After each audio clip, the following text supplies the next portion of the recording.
At the latest Rebuild by Design meeting in Hoboken, officials, experts, and residents alike all gathered to discuss the latest projections involved with Rebuild by Design and what it means for Hoboken, Weehawken, and Jersey City. After officials unveiled the 3 new design alternatives at a press conference on Tuesday, a public meeting on the project was held at Wallace Elementary School last night. After some opening remarks from State Department of Environmental Protection officials, Hoboken Mayor Dawn Zimmer and Weehawken Mayor Richard Turner, where some background information was provided as well, the public received a comprehensive overview of each option. Elevated walkway, landscape, facility, raised path, and several gates. One of the important elements of all 3 alternatives will be maintaining access to pedestrian walkways, maintaining access for vehicles that need to, for local roads that would intersect these alignments. So we're going to need gates to keep these locations open to traffic during normal dry periods, closed during surge periods. They might consist of slide gates or swing gates or deployable walls. We haven't yet exactly nailed down the best option for each location, but rest assured that will happen. While Alternative 1 would boast 98% flood rate reduction, it would be the most costly and would require flood barriers to be erected on the waterfront. This area is pretty much the same for all the alternatives, and so the sort of improvements we're looking at there are the boathouse, which has already been conceived by Hoboken, and they've got some ideas on that already, and tying to resist infrastructure there, and then also a berm or tiered or terrace park here. As we get to 14th Street, it's about 3 feet high, so it's really like a knee wall before it crosses 14th. So the thought is, in some of those areas, it could actually be utilized. There's some restaurants in the area, so potentially it could be seating for a waiting area for people that are waiting to get the table outside the restaurants and so forth. So there's a couple of different ideas on how it could be incorporated into Washington Street. What's good about Washington Street, too, is it's a wide street, so there is a little play with that there. Additionally, Alternative 2 is calculated to have 86% flood rate reduction and would have no impact on the waterfront. However, it would likely reduce space on Washington Street and cause more traffic on 15th Street. Again, it starts in the same area by the light rail in Weehawken.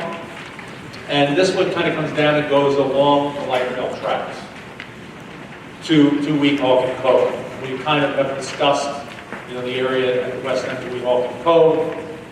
Then it works its way up to an alleyway that provides a way to bring the structure over to Washington Street in an area where there's no vehicles and it's kind of out of the way, this alleyway. Since Alternative 3 would utilize alleyway easement for an estimated 85% flood rate reduction, it is anticipated to have a marginal impact on traffic, though would still possibly reduce space on Washington Street. During the question and answer session, Evan Fensterstock, a 32-year-old Hoboken resident, said he was against all 3 options, seeming particularly unhappy with Alternative 1. First off, I thought it was a bit disingenuous to compare taking no action to pigeonholing all of us with these 3 alternatives that have just been proposed. We've been given a gift of $230 million. From what I saw tonight, I'm disappointed. I don't think that these 3 alternatives are the way to go, any of them. I can't count how many times I heard the word wall and waterfront. The way I understand Hurricane Sandy after living through it is that we have a storm surge and it was a perfect storm and all the water came in. No water really came from the sky. Very little water, and people who live on the waterfront can attest to this, came over the edge of the Hudson. So why are we talking about a wall on the Hudson River blocking one of the biggest values of Hoboken?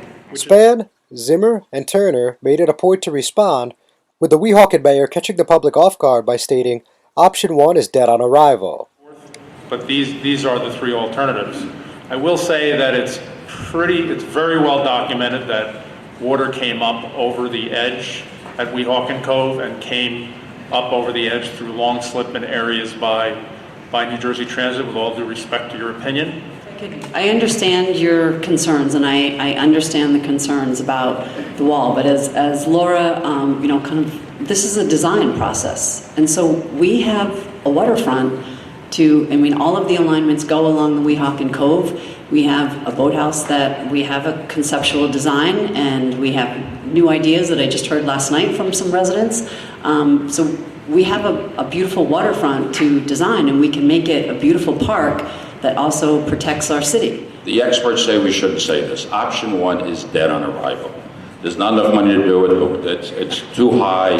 Doesn't make any sense. It's not going to happen in Weehawken, and I know Mayor Zimmer, she might not be able to say it tonight, but it's not going to happen in Hoboken. It's not happening.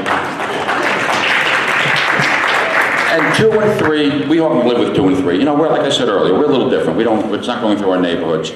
I'm John Heides with the Hudson County View, the eye of the community.